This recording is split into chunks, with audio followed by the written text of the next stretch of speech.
এই হইর মাথাটা নষ্ট।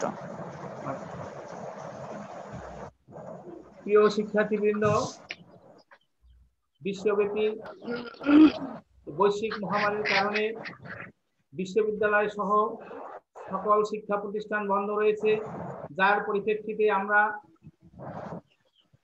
অনলাইনে ক্লাসে তোমাদের সাথে যুক্ত হই। বিশেষ করে আমি তোমাদের সাথে জুম এর মাধ্যমে ক্লাস নিয়ে তোমাদের সাথে সরাসরি আমি ক্লাসে অংশগ্রহণ করছি।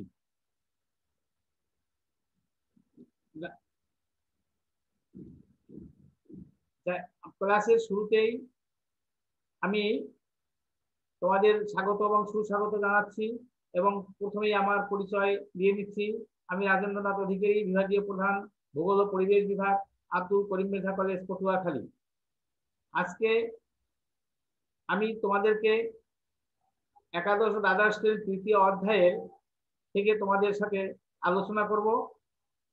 তোমরা মনোযোগ সহকারে আমার ক্লাসটি লক্ষ্য করো এবং অত্যন্ত সুন্দর এবং আচ্ছা, আমরা এই ছবিতে দেখে কি কিছু বুঝতে পারি? এক নং ছবিতে, এই ছবিতে কিছু দেখে তোমরা কিছু বুঝতে পারো? হ্যাঁ, আচ্ছা।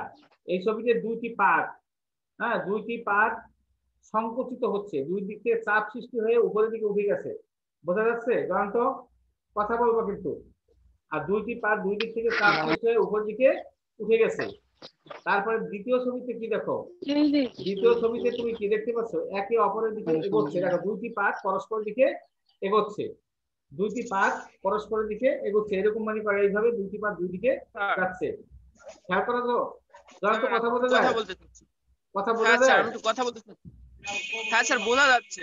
আচ্ছা, হ্যাঁ না বললো এবং কোনো প্রশ্ন থাকলে আমি তোমাদেরকে যখন প্রশ্ন উত্তর দিতে পারবো তখন বলবা। এই ছবিতে আমরা স্যার এই ক্লাসটা আগে একদিন হয়েছে স্যার। না না, এই ক্লাসটা হয় নাই, এটা হয় নাই, এই জিনিস এটা হয় নাই, হয়েছে অন্যটা। আচ্ছা দেখো, এই এই এই এই এখানে কি হচ্ছে? দুইটি পাতের সম্প্রসারিত হচ্ছে, দেখো দুই দিকে সম্প্রসারিত হয়ে হচ্ছে। তাহলে আমাদের এই আজকে তাহলে আলোচনার বিষয় আমরা কি হতে পারে তুমি বলো তো? আসলে আজকের আলোচনার বিষয় পাত সঞ্চালন। পাত সঞ্চালন, দেখো দেখো পাশের চিত্রটা দেখো, কি মনে করো? দেখতে পাচ্ছ যে দুই দিক থেকে চাপ সৃষ্টি করে পাত সংশোধিত হয়ে উপরের দিকে ধাক্কা খেয়ে উপরের দিকে উঠে যাচ্ছে। তাহলে আজকের আলোচনার বিষয় হচ্ছে পাত সঞ্চালন। দেখো, তাহলে তোমরা একটু নিশ্চয়ই তোমাদের কাছে খাতা কলম রেডি আছে, তোমরা একটু আজকে শিখন ফলটা লিখে নাও। পাত সঞ্চালন কাকে বলে তা বলতে পারবে, প্রধান 7টি পাতের নাম বলতে পারবে, পাত সঞ্চালনের গতি ব্যাখ্যা করতে পারবে। এই তিনটা বিষয় নিয়ে তোমাদের সামনে আজকে উপস্থাপন করব। তাহলে পাত সঞ্চালন কি? পাত সঞ্চালন কি? দেখো, বিজ্ঞানীরা ধারণা করেন অশ্বমণ্ডল ও শিলামণ্ডল অনেকগুলো খণ্ডে বিভক্ত। এগুলো এক একটি পাত নামে পরিচিত। এক একটা খণ্ডে বিভক্ত, এই এক একটা খণ্ডকে কি বলা হয়? পাত বলা হয়। এই পাতগুলো পরিচালন স্রোত, ক্রীড়া পদ্ধতি, আকর্ষণ পদ্ধতি, ভারসাম্যহীনতা, আধ্যাকর্ষণীয় ভারসাম্যহীনতার জন্য পাতগুলো ভাসমান বা সঞ্চালিত হয়ে থাকে। এই পাতগুলো এভাবে এক স্থান থেকে অন্য স্থানে চলমান অবস্থাকে বলা হয় পাত। এই পাতগুলো এক জায়গা থেকে আরেক জায়গায় চলমান, এই প্রক্রিয়াকে বলা হয় পাত সঞ্চালন। বোঝা যাচ্ছে কথা? জানতো?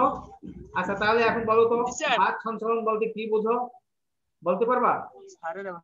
পাত সঞ্চালন। আচ্ছা, এই এই পাতগুলো কি আমরা দেখো কতটি পাত নিয়ে গঠিত? ভূপৃষ্ঠ ছোট বড় প্রায় 27টি পাত নিয়ে গঠিত। কয়টি পাত? 27টি। এইটা কিন্তু তোমরা ভালো করে খেয়াল করো, কারণ 20টি পাত ছোট এবং 7টি পাত হচ্ছে বড়। এই বড় 7টি পাতই হলো প্রধান পাত, যেমন প্রশান্ত মহাসাগরীয় পাত, ইউরেশিয়া পাত, অস্ট্রেলিয়া পাত, উত্তর আমেরিকা পাত, দক্ষিণ আমেরিকা পাত এবং আফ্রিকা পাত এবং অ্যান্টার্কটিকা পাত। যেমন আমাদের এই যে দেখো, এই যে 7টি পাত দেখো, এক একটা আমরা আবার তোমাদের শীর্ষে দেখাবো। তাহলে তোমরা একটু বলতে পারবা যে 7টি পাতের নাম কি? বলতে পারো? জয়ন্ত, কয়েকটা বলতে পারো? জি স্যার। বলো তো পাতগুলোর নাম কি? বলতে পারবে না? আচ্ছা, হ্যাঁ বলো, কয়টা বলতে পারো? কে কয়টা বলতে পারো বলো? কে কয়টা বলতে পারো? স্যার স্যার এশিয়া হ্যাঁ বলো, প্রশান্ত এশিয়ান মহাসাগর আর অ্যান্টার্কটিকা পাত আর কি বলো? আটলান্টিক পাত, অস্ট্রেলিয়া পাত হচ্ছে একটা, আর আচ্ছা ইউরোপ হ্যাঁ ইউরোপ। ইউরোপ আচ্ছা এই যে পাতগুলো যাই হোক তিনটি একটু ভাষায় একটু ভালো করে দেখে নেবা। এই পাতগুলো তিন ভাগে ভাগ করা যায়। একটা হলো সংকোচন গতি, সম্প্রসারণ গতি এবং পার্শ্বীয় গতি। পাত সংকোচন গতিকে আমরা কয় ভাগে ভাগ করবো? তিন ভাগে। একটু খাতায় লিখে নেবো, খাতা কলমটা সাথে নিয়ে। যেমন কম্প্রেশনাল movement, extensional movement, lateral movement. এই তিনটা পা ভালো করে খেয়াল করো, অত্যন্ত গুরুত্বপূর্ণ তোমাদের জন্য। তাহলে সংকোচন গতি দেখো, দুটি পাত যখন একে অপরের মুখোমুখি হয়, পাশের ছবিটাও খেয়াল করো, ছবিটা দেখা যাচ্ছে? জি স্যার। দেখো ভালো করে দেখো, দুটি পাত দেখো দেখো একে অপরের মুখোমুখি সংঘর্ষের সৃষ্টি করে অথবা তাদের গতি মুখোমুখি হয়, তখন তাকে সংকোচন গতি বলা হয়। এর ফলে ভূমিকম্প হয়, আগ্নেয়গিরি অগ্নুৎপাত এবং পর্বতের সৃষ্টি হয়। দেখো দুইটি পাত পরস্পর দিকে ধাক্কা দিচ্ছে, তখন মাঝখানে যদি কোনো থাকে নরম শিলামাটি থাকে, তখন সেগুলো উপরের দিকে উঠে গিয়ে বিভিন্ন রকমের ভূমিকম্প হতে পারে, আগ্নেয়গিরি অগ্নুৎপাত হয়, বিভিন্ন রকমের পর্বতের সৃষ্টি হয়। দেখো কি ভিডিওটা বোঝা যাচ্ছে? দেখো একে অপরের দিকে ধাক্কা দিচ্ছে, ধাক্কা দেওয়ার ফলে কি হচ্ছে? ভূমিকম্প হয়, আগ্নেয়গিরি অগ্নুৎপাত হয়, পর্বতের সৃষ্টি হয়। দুটি পাত পরস্পরের দিকে এগোচ্ছে। এরপরে দেখো সম্প্রসারণ গতি, যা দুইটি পাত একে অপর থেকে দুই দিকে সরে যাচ্ছে। তাদের সীমানা থেকে পরস্পর দূরে সরে গেলে এই গতিগুলো সম্প্রসারিত হওয়া মানে বেড়ে গেছে। তখন দক্ষিণ আমেরিকা ও আফ্রিকার পাত সম্প্রসারিত গতির ফলে মধ্য আটলান্টিক সরুশিরার সৃষ্টি হয়েছে। যেমন দক্ষিণ আমেরিকা এবং আফ্রিকা এই দুই দিকে সরে গিয়ে মাঝখানে কি আটলান্টিক মহাসাগরের সরুশিরা, আটলান্টিক মহাসাগরের মধ্যে এই সরুশিরার সৃষ্টি হয়েছে। ঠিক আছে, কথা বলবে না, পাশে কথা বলবে না, আনমিউট করে নাও। এরপর হচ্ছে পার্শ্বীয় গতি। দেখো কত সুন্দর একটা ভিডিও, দুই দিক থেকে ঘুরে আসছে। দুইটি পাশাপাশি অবস্থিত পাত যদি তাদের সীমানা বরাবর পরস্পরের বিপরীত দিকে চলতে শুরু করে, পরস্পর একে অপরের দুই দিকে দেখছো বিপরীত দিকে ঘুরতে শুরু করে, তখন তাকে বলা হয় পার্শ্বীয় পাত। এই গতির ফলে ভাঁজ, ফাটল ও চুক্তির সৃষ্টি হয়। ভাঁজের সৃষ্টি হয়, ফাটলের সৃষ্টি হয় এবং চুক্তির সৃষ্টি হয়। কি দেখা যায়? ভিডিওটা দেখা যাচ্ছে? ভিডিওটা দেখা যাচ্ছে? হ্যাঁ দেখা যাচ্ছে। আচ্ছা ঠিক আছে, ভালো করে ছবিটা দেখলেই তোমরা পার্শ্বীয় গতি সম্পর্কে তোমাদের ধারণা হয়ে যাবে। অর্থাৎ দুইটি পাশাপাশি অবস্থিত পাত যদি সীমানা বরাবর পরস্পর বিপরীত দিকে চলতে শুরু করে, দেখছে একে অপরের নির্দিষ্ট একটা সীমানাই থাকে, একটু স্থানচ্যুত হয় না। যদি হয়ে যায় তখন তো অনেক ধরনের দুর্ঘটনা ঘটে যাবে। কাজে ভাঁজের সৃষ্টি হয়, ফাটলের সৃষ্টি হয় এবং চুক্তির সৃষ্টি হয়। তাহলে আমি যেহেতু অনলাইনে ক্লাস, তোমাদেরকে আমি দলীয় কাজটা তোমাদেরকে আপাতত দিচ্ছি না, তোমাদেরকে আমি একটু মূল্যায়ন করে দেব। আচ্ছা দেখো, ভূত্বক প্রধানত কয়টি পাতের উপর অবস্থিত? কে বলতে পারবে?